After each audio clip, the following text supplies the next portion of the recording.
Quando você acha que a situação do Alexandre de Moraes não tem como piorar, hoje a gente descobre mais uma mentira dele e da sua esposa em relação ao vínculo com o Banco Master. Vamos lá, vamos lembrar algumas das mentiras antes de eu te falar a de hoje.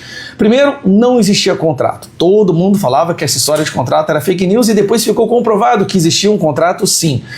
Logo depois, Alexandre de Moraes fala que não visitou o Vorcaro na casa dele em São Paulo, mas está lá as ligações do Vorcaro. Depois ele dizia que não tinha contato íntimo com o Vorcaro. Depois se descobre as mensagens de visualização única, dentre elas aquela, e aí, conseguiu bloquear?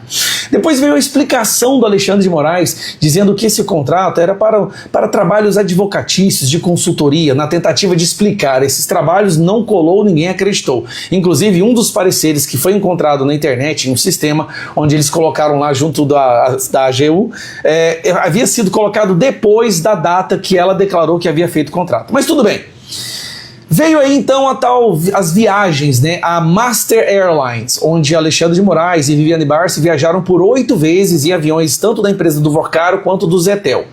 Qual foi a explicação do escritório de advocacia da esposa do Moraes? Olha, nós usufruímos desse benefício, mas era deduzido dos honorários. Lembrando, o contrato dizia que eram pagamentos de 3,6 milhões de reais todos os meses. Foram 22 meses desses pagamentos de 3,6 milhões de reais, totalizando quase 80 milhões de reais.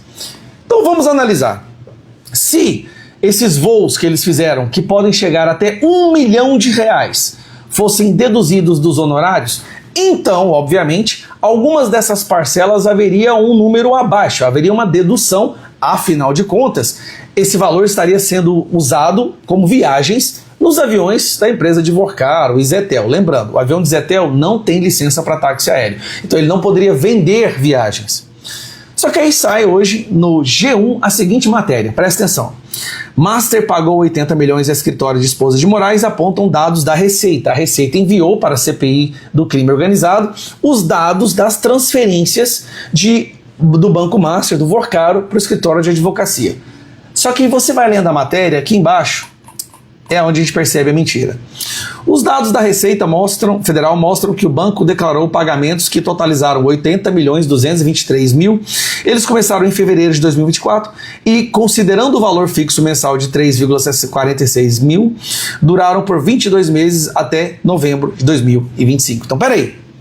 Nunca houve dedução, nunca houve uma diminuição do valor para compensar o uso do jato da empresa do Vorcaro.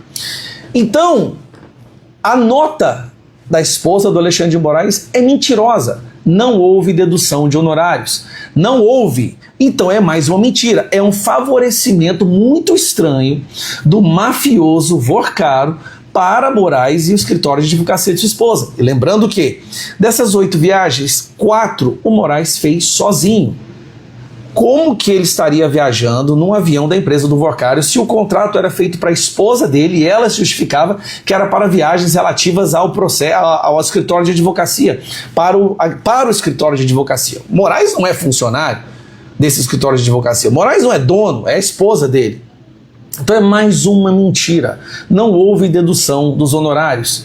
Então, se eles mentem sobre tudo até agora, tudo relativo ao Banco Master, todas as tentativas de explicação foram mentiras. Moraes disse que nunca conversou com o Vorcaro, conversou. Disse que não foi na casa dele, foi. Disse que nunca esteve com ele, esteve. E agora, a dedução do escritório de advocacia, né, das viagens do avião, também comprovadamente era mentira, porque nas transferências não houve dedução. Lembrando que, se fossem pagos realmente essas viagens, daria 1 milhão de reais. Só para lembrar, desde que assumiu o STF, o Alexandre de Moraes aumentou seu patrimônio em 226%. São 24 milhões que ele pagou à vista para comprar imóveis. Faz sentido isso? Se fosse qualquer outra pessoa com essa pilha de evidências, de suspeitas, o Moraes já teria mandado prender. Se fosse qualquer outra, mas como é o próprio Moraes, e nós sabemos que no Brasil o Moraes é que vai investigar o caso, o Moraes é que vai deduzir se ele é culpado ou não, o Moraes é que vai falar o que vai acontecer com ele que vai se defender, ele que é o réu, ele que é o juiz. E o Gonê é o despachante dele. Aí saiu uma matéria até na imprensa falando, uai, Gonê, vai fazer nada? Por que o Moraes ainda não está sendo investigado? Então, Paulo Gonê está prevaricando e vai pagar caro por isso a partir do ano que vem, quando houver um novo Senado, um novo presidente da República. Todas essas pessoas pagarão muito caro, não adianta espernear. Mas essa é a notícia que nós temos para divulgar hoje, né? A verdade é que mais uma mentira do Alexandre de Moraes acaba de ser desmascarada.